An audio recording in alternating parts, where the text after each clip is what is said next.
By the way अगर किसी को कमेंट्स में या टेक्स्ट में थैंक यू लिखना हो ना तो उसको आज से ऐसा लिखना पड़ेगा THANG_YOU, यानी कि के की जगह जी रिप्लेस कर देंगे ताकि वो चैट गेबल का थैंक यू यूज कर पाएंगे। थैंक यू भाई सबसे बेस्ट लगता है, मतलब रॉ में मजा ही आ जाता है जब चैट गेबल का ये थैंक यू सुनने को मिलता है।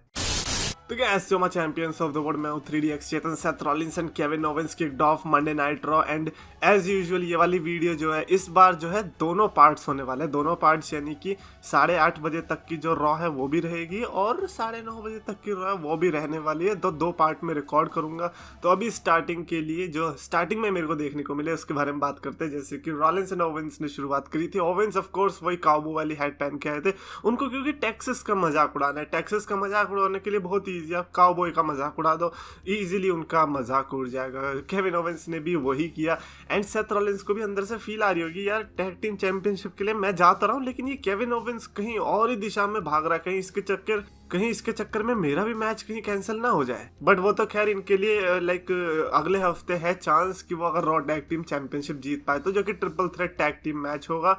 और ऑटिस एंड गेबल से अगर टाइटल छिन गई तो कौन बोलेगा फिर ऐसे थैंक यू। बट हाँ, आज जिस तरह से इनके बीच केमिस्ट्री दिखी थी ऐसा लग रहा था कि भाई ये चारों ओपोनेंट्स हैं कि दोस्त हैं। सेथ रॉलिंस ने तो बोल दिया देखो मेरे पास एक सोल्यूशन है, हम जब तुमसे चैंपियनशिप ले लेंगे ना तो रेसलमेनिया में हमसे लड़ लेना, तुम्हारा भी रेसलमेनिया मैच मिल जाएगा और हमें चैंपियनशिप मिल जाएगी। ये सेथ रॉलिंस को क्या हो गया है? ऐसा तो नहीं था ये बंदा चारों की चैंपियनशिप ले ले ऐसा बंदा था और अब ये सबका भला देखने की कोशिश कर रहा भाई मतलब मेरे को तो समझ में ही नहीं आ रहा क्या बोल सकते हैं इसके बारे में। बट हाँ, केविन ओवेंस को तो गुस्सा ही दिलवा दिया, वो शुश करके और स्टनर पड़ गया चैट गेबल के ऊपर, जिसके बाद इनके बीच of course tag team match देखने को मिला, काफी लंबा चला एंड आई कैन से कि हाँ it was good match. And यहाँ पर जीतकर उन्होंने दिखा दिया सेथ रॉलिंस एंड ओवेंस ने कि देखो अगले हफ्ते तो नहीं जीतने वाले, क्योंकि ऐसा होता है ना कि जब मेन मैच होता है उसके पहले अगर कोई और जीत जाए तो फिर वो बंदा तो एटलीस्ट उस मेन मैच में नहीं जीत रहा होता। तो अब आपको अपने प्रेडिक्शंस आरके ब्रो और अल्फा एकेडमी के बीच ही करनी पड़ेगी। बाय द वे जिस तरह से केविन ओवेंस ने JBL का नाम लिया था ना और शॉन माइकल्स का भी, मेरे को ऐसा लग रहा है भाई हम लोग ऑस्टिन कर रहे हैं, कहीं पता चले हमें ओवेंस वर्सेस JBL ही न देखने को मिल जाए। ओमोस वर्सेस टी-बार के बीच मैच देखने को मिला था भाई, काफी हाइप कर दिया था। लेट्स से एक स्क्वैश मैच को इतना हाइप करना चाहिए नहीं था। एंड यू नो व्हाट, जिस तरह से टी-बार और फॉर्मरली नोन एज डोमिनिक डाइजाकोविक ने एंट्रेंस ले रहे थे ना, मेरे को लग रहा था कि शायद आज कुछ बदलने तो नहीं वाला, बट नहीं, हमें वही Braun Strowman and James Hemsworth वाला सीन देखने को मिला। आज ओमोस ने एब्सोल्युटली क्रश कर दिया टी-बार को और अपना डोमिनेंस दिखाए रखा। एंड मेरे को आई थिंक ये लग रहा है कि अगर under the giant memorial battle royal हो रहा है तो आप बेसिकली उसके विनर के ऊपर नजर डाल रहे हो, because Omos is your winner. इस बार का काफी predictable under the giant memorial battle royal का विनर है अगर एक्चुअली में वो बैटल रॉयल हो रहा है तो। सो या it was very weird match and मेरे को लगता है कि इस मैच ने शायद ऑडियंस की ना एक्सपेक्टेशंस डाउन कर दी, क्योंकि जो मैच आया था टोमासो चियाम्पा वर्सेस रॉबर्ट रूड के बीच उसमें ऑडियंस का रिएक्शन नहीं था। ओके ठीक है, मैं इस मैच को भी कंप्लेन नहीं कर सकता बिकॉज टोमासो चियाम्पा के खुद की वजह से या कह लीजिए क्रिएटिव डिसीजंस की वजह से कि जब उनका थीम सॉन्ग चेंज हुआ भाई लोग अपसेट हो गए, यार इतना टट्टी थीम सॉन्ग क्यों है, मतलब no one will survive now मेरे थीम सॉन्ग्स के लिस्ट में रहता है, इतना बढ़िया थीम सॉन्ग है और इन लोगों ने उस थीम सॉन्ग को ही चेंज कर दिया, कोई वाहियात सा टट्टू सॉन्ग चला दिया, आई डोंट नो व्हाई। तो अभी आप लोगों को अगर लग रहा होगा ना कि टोमासो चियाम्पा चलने वाले नहीं चलने वाले, ही probably will go back to NXT और हो सकता है कि रिलीज भी हो जाए। भाई थीम सॉन्ग से अंदाजा लग जाता है और आज वो अंदाजा मुझे लग गया। और अगर टोमासो चियाम्पा चल जाए ना भाई मिरेकल होगा, मिरेकल। मेरे को तो बहुत बुरा लगा वो जब थीम सॉन्ग चेंज हुआ। आउट ऑफ एवरीथिंग इनको थीम सॉन्ग चेंज करने को मिला, थीम सॉन्ग जिसमें कुछ चेंज करने को था ही नहीं वही चेंज कर दिया उन्होंने। खैर क्या बोले, अब 6 वुमेन टैग मैच देखने को मिला था। Becky Lynch, Doudrop and Nikki ASH versus Rhea Ripley, Bianca Belair and Liv Morgan. Rhea Ripley, Bianca Belair and Liv Morgan, wow, एक साथ एक ही टीम में 3 ऐसे टैलेंट्स जिनके लिए लोग इस समय अलग ही तरीके से रूट कर रहे हैं कि हाँ भैया मेरी फेवरेट ये, वो तीनों अगर एक में ही हो तो क्या ही मजा आएगा।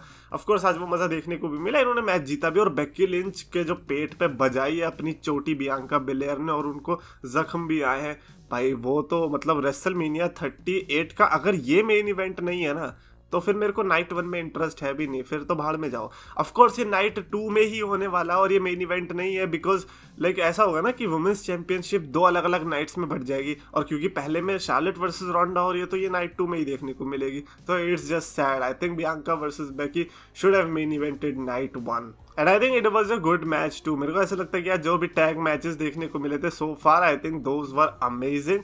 एंड ऑफ कोर्स टमीना वाला सेगमेंट भी देखने को मिला था। आज तो पता नहीं क्या हो गया, टमीना ने अकीरा टोजावा को किस कर दिया और उधर क्या बोलते हैं रेजी को किस कर दिया डाना ब्रुक ने। इस बार मैंने ध्यान नहीं दिया, क्या इस बार भी ऐसे ही हुआ क्या जैसे पिछली बार हुआ था? पिछली बार क्या हुआ, जैसे ही डाना ब्रुक ने किस किया तो उसके बाद रेजी के मुंह पे मेकअप ही मेकअप छप गया। डाना ब्रुक भी कह रही होगी अबे तेरी इतना सारा लगा लिया था मैंने।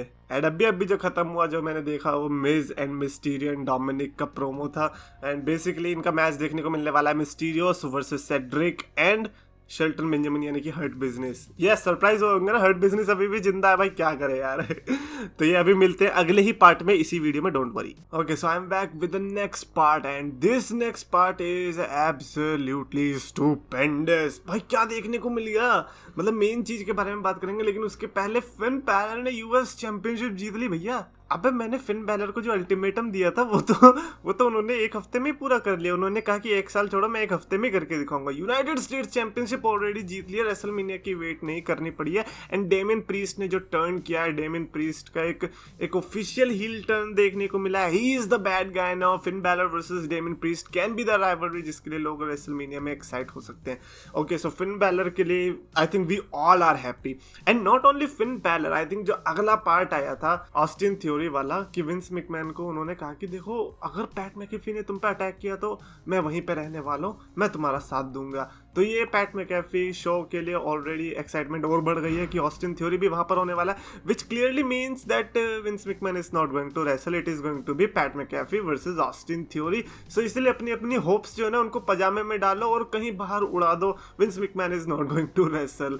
एनीवेज जो अगली चीज आई एज की, एज ने ओपन चैलेंज जो दिया था भाई क्या ही गुस्से में आज तो थे, ऐसा लग रहा था जो भी आएगा उसको वहीं के वहीं फोड़ देंगे। एंड आंसर को चैलेंज किया कोडी नहीं कोडी रोड्स नहीं आया, अपनी होप्स को इतनी भी ज्यादा हाई मत ले जाओ। It was AJ Styles which means AJ versus Edge we are going to see at WrestleMania. Unfortunately ये सिर्फ इतना नहीं था, मतलब हमको तो लगा कि यार ठीक है एक्सेप्ट हो जाएगा, हैंडशेक वैंडशेक होगा, बट नहीं, we got to see the Edge from 2008। That Edge is freaking back।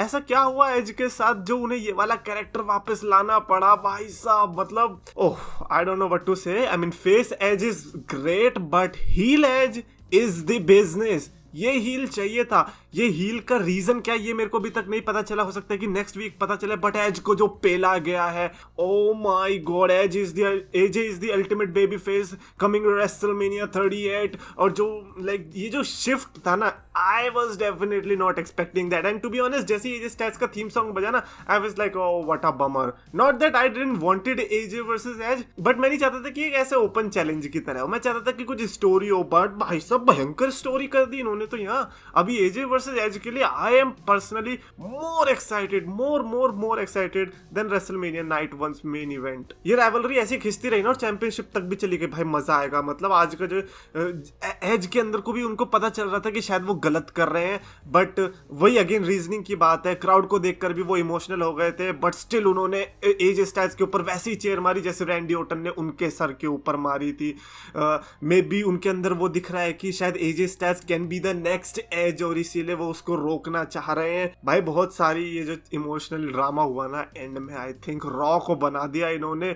और ये परफेक्ट मैं कहूंगा रेसलमेनिया नाइट 1 का मेन इवेंट ये रहा। आपके कंप्यूटर स्क्रीन के सामने इसको मेन इवेंट रखो। So yeah that was I think the best ending that you would have expected. AJ versus Edge भाई हो गया भाई। अभी पता ये भी है ना कि रॉलिंस वर्सेस एज की ट्रायलॉजी हमने देखी थी, अब अगर कुछ वैसे ही अगर इससे भी एक्सपेक्ट किया जाए तो आई थिंक ये उसको भी सरपास करके हमें इस साल का बेस्ट मैच दे सकती है। What do you guys think about this thing? Comments में लिख कर बताओ। और अगर आपको वीडियो पसंद आया तो प्लीज लाइक करो, शेयर करो, चैनल को सब्सक्राइब करो। रेसलिंग फैंस को पास बुलाया, मीठे शब्दों से सबका दिल था चुराया, अपने नाम का सच टर्म था बनाया, 2 लाख का इसने परिवार था जुटाया। समय की मार है, ये मेहनत की हार है, ये खुद को बदलना तो मेरे शब्दों के विचार है। अफसोस है कि आज सबने इसको भुलाया, फ्राइडेज को इसने RKO था लगाया, फ्राइडेज को इसने RKO